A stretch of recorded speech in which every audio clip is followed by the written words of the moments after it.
السلام عليكم ورحمة الله وبركاته.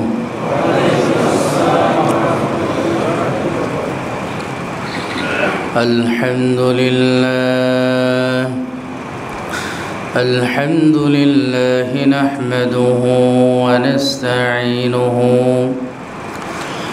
ونستغفره ونعوذ بالله من شرور أنفسنا ومن سيئات أعمالنا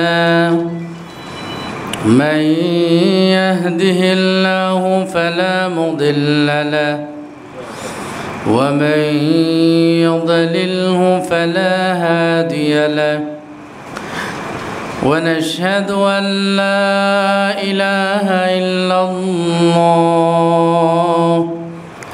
وحده لا شريك له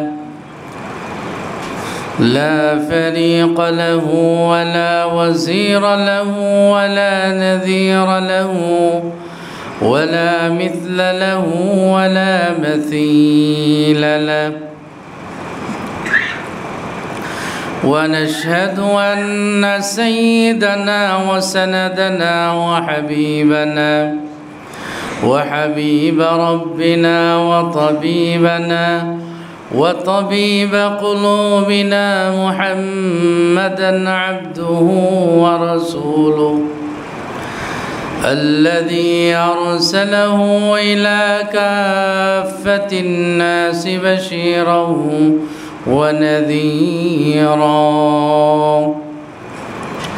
وداعيا إلى الله بإذنه وسراجا منيرا أما بعد فأعوذ بالله من الشيطان الرجيم بسم الله الرحمن الرحيم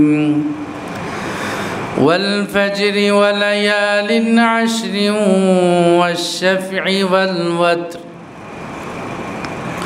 والليل إذا يسر وقال رسول الله صلى الله عليه وسلم ما من أيام العمل الصالح فيها أحب إلى الله من هذه الأيام يعني أيام العشر.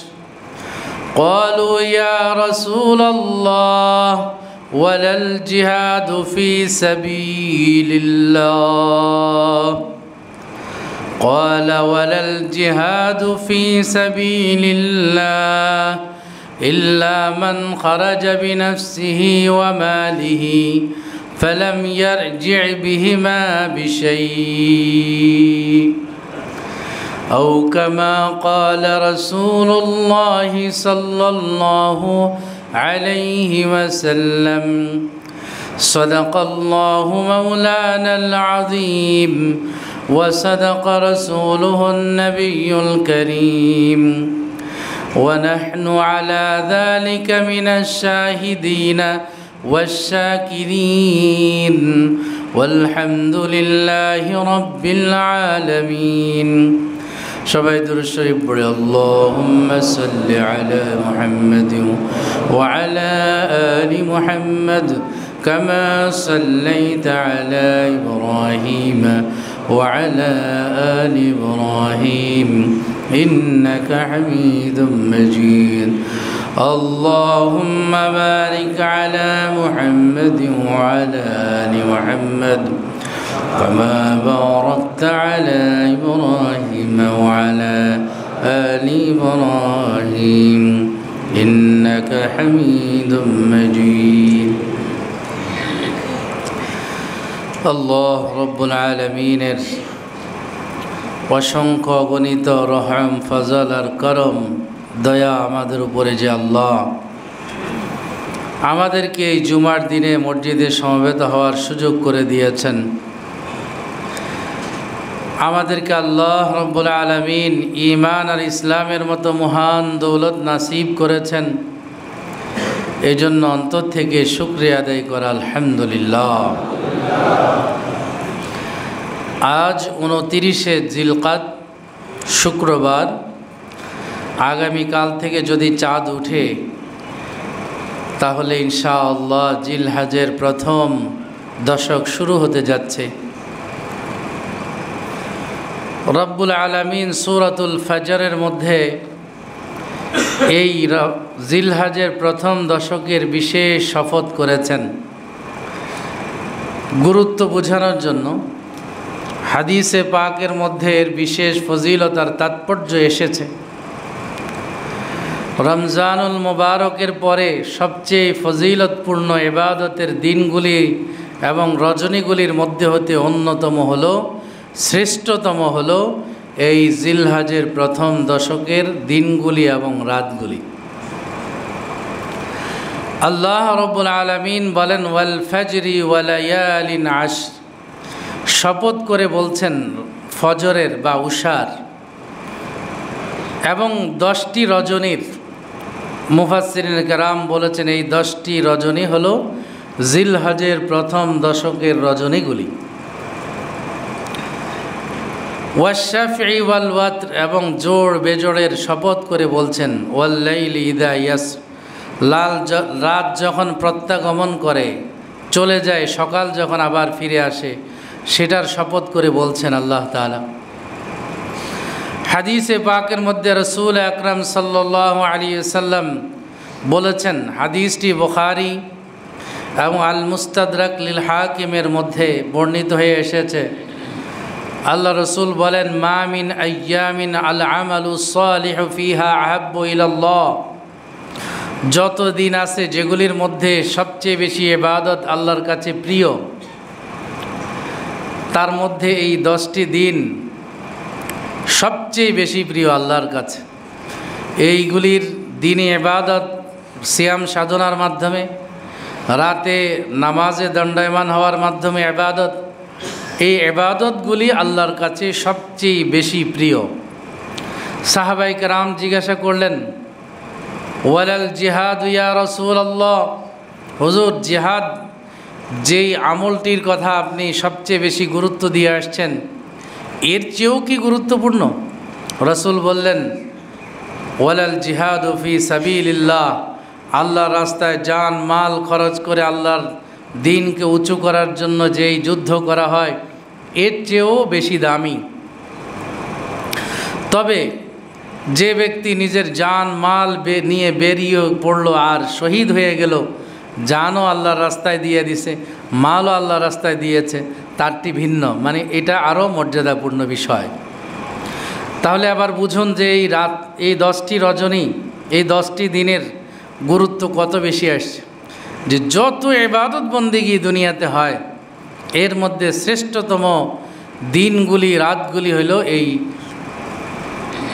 জিলহজের প্রথম দশকের দিন এবং রাত। অন্য হাদিসে আসছে, যেটা তিরমিজি শরীফে বর্ণিত হয়ে আসছে, যে এই দিনের প্রতিদিনের ইবাদত এবং প্রতি রাতের ইবাদত,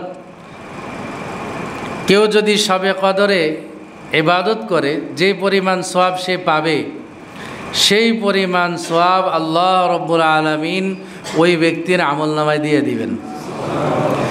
আর দিনে রোজা রাখার বিনিময়ে এক বছর রোজা রাখলে যে পরিমাণ সওয়াব পাওয়া যেত, সেই পরিমাণ সওয়াব আল্লাহ তাআলা তার আমলনামায় দিয়ে দিবেন। রাত্রে ইবাদত করলে, শবে কদরে ইবাদত করলে যে পরিমাণ সওয়াব পাওয়া যেত সেটা পাবে। দিনে রোজা রাখলে, সারা বছর রোজা রাখলে যে পরিমাণ সওয়াব পাওয়া যেত সেই পরিমাণ সওয়াব আল্লাহ তাআলা আমলনামায় দিয়ে দিবেন। এই জন্য আমরা হিম্মত করি ইনশাআল্লাহ যে এই দিনগুলিতে আমরা যে যতটা পারি ততটা ইনশাআল্লাহ চেষ্টা করব। 10টা পারলেই সবচেয়ে বেশি ভালো। 10টা মানে কোরবানির ঈদের গরুর গোশত খাওয়ার আগ পর্যন্ত বা কোরবানির প্রাণীর গোশত খাওয়ার আগ পর্যন্ত রোজা রাখা। কোরবানি হয়ে যাবে, নিজের পশুর কোরবানি করার পরে ওই পশুর গোশত দিয়ে এরপরে প্রথম ইফতার করা, এটা একটা উত্তম আমল, উত্তম ভালো কাজ। বস্তুত যদি আপনি চিন্তা করেন যে রমজানুল মুবারক থেকে এই ইবাদতের একটা ধারাবাহিকতা চলে আসছে। রমজানুল মুবারকের মহান রমজান সাধনা করার পরে, সিয়াম সাধনার পরে আল্লাহ তাআলা তার নজরানা হিসাবে সাদকাতুল ফিতরকে আমাদের জন্য ওয়াজিব করেছেন। জিলহজের সবচেয়ে গুরুত্বপূর্ণ ইবাদত হজ। 9 জিলহজ হজ সম্পূর্ণ করে আরাফার ময়দানে হাজী সাহেবগণ। এই কারণে এই মহান গুরুত্বপূর্ণ একটা ফরজ ইবাদত সম্পূর্ণ করার পরে তার নজরানা স্বরূপ কোরবানি আল্লাহ তাআলা ওয়াজিব করে দিয়েছেন। উভয়টার সাথে সামঞ্জস্যতা আছে, সম্পর্ক আছে। যে হজ আল্লাহ তাআলা মানুষের উপরে ফরজ করেছেন, সামর্থ্যবানদের উপরে, এই হজটা মহান একটা ইবাদত। 9 তারিখ সম্পূর্ণ করার পরে 10 তারিখেই কোরবানি। এই জন্য ইবাদতের এই ধারাবাহিকতা রমজানুল মুবারক থেকে চলে আসছে। বস্তুত হজের মাস শুরু হয় শাওয়াল থেকে। আগেকার জামানায় দূর দূরান্ত থেকে হজ করতে যেত, পদব্রজে, সামুদ্রিক পথে। তো লম্বা সময় লাগতো আল্লাহর ঘরে হাজিরা দেওয়ার জন্য। এই জন্য তারা রমজানের পরেই সফরে, হজের সফরে বেরিয়ে পড়ত। এই জন্য হজের মাস 3টা বলা হয়েছে: শাওয়াল, জিলকাদ, জিলহজ। আল হজ্জ আশহুরুম মা'লুমাত ফামান ফারাদা ফীহিন্নাল হজ্জ ফালা রাফাথা ওয়ালা ফুসুকা ওয়ালা জিদালা ফিল হজ্জ। আশহুরুম মা'লুমাত, নির্ধারিত মাসে হজ ফরজ। এই নির্ধারিত মাসগুলির মধ্যে এই 3টা মাস হাদিসে উল্লেখ করা আছে এই আয়াতে তাফসিরের মধ্যে। এই জন্য বস্তুত রমজানের পর থেকেই হজের মাস শুরু হয়ে যাবে। রমজান পরবর্তী মাসের নাম শাওয়াল, এরপরে জিলকদ, যেটা আজকে হয়তোবা শেষ দিন 29 তারিখ, এরপরে জিলহজ। এভাবে একটা ধারাবাহিকতা অব্যাহত আছে। আর একটা বিশেষ বৈশিষ্ট্য এই জিলহজের মধ্যে, সেটা হলো জিলহজের এই দিনগুলিতে 2টি ইবাদত, যে ইবাদতগুলি শুধুমাত্র এই দিনগুলিতেই করা যায়, অন্য সময় করা যায় না। উদাহরণ দিয়ে বুঝাইলে এভাবে সহজ হয় যে নামাজ একটা ফরজ ইবাদত, কিন্তু নফল নামাজ যে কোনো সময় পড়া যাবে, যে কোনো সময় পড়া যায়, নিষিদ্ধ সময়গুলি ছাড়া। রোজার মাসে রমজান সিয়াম সাধনা, এটা একটা ফরজ ইবাদত, কিন্তু নফল রোজা যে কোনো দিন রাখা যায়। কিন্তু হজ এর চেয়ে ব্যতিক্রম একটা ইবাদত, যেটা শুধুমাত্র 9 জিলহজেই করা যায়, এরপরে বছরের আর কোনো দিন এটা সম্পূর্ণ করা যায় না। নফল কোনো হজ করলেও এই 9 জিলহজেই করতে হবে, 10 জিলহজেই করতে হবে, এর ব্যতিক্রম কিছু নেই। তদুরূপ কোরবানি একটা এমন ইবাদত যেটা শুধুমাত্র এই জিলহজ মাসেই আল্লাহ তাআলা রেখেছেন, জিলহজ মাসের সাথেই সম্পৃক্ত, তাও 3 দিনের সাথে সম্পৃক্ত, 10, 11, 12। এই 3 দিনের মধ্যেই এই কোরবানি সম্পূর্ণ করতে হবে। যদি কেউ এই 3 দিনে কোরবানি সম্পূর্ণ না করে, বছরের অন্য কোনো দিনে আর কোরবানি করলে কোরবানি হবে না। হয়তো আপনি এমনি সদকা করলেন, সেটা হবে, কিন্তু কোরবানি হবে না। এই জন্য এই মাসে বিশেষ 2টি ইবাদত আছে, যেগুলি অন্য কোনো সময়ে, অন্য কোনো দিনে, অন্য কোনো সময়ে করা সম্ভব হয় না, করা যায় না, শুধুমাত্র এই দিনগুলিতেই করা যায়। এই জন্য কোরবানির মতো একটা ইবাদত, এটা আল্লাহ রাব্বুল আলামিন আমাদের জন্য ওয়াজিব করেছেন। ফাসাল্লি লিরাব্বিকা ওয়ানহার, তোমরা আল্লাহর নামে, আল্লাহ রসুলকে বলছেন যে আপনি আপনার প্রভুর নামে সালাত আদায় করুন এবং আপনি আপনার প্রভুর নামে কোরবানি করুন।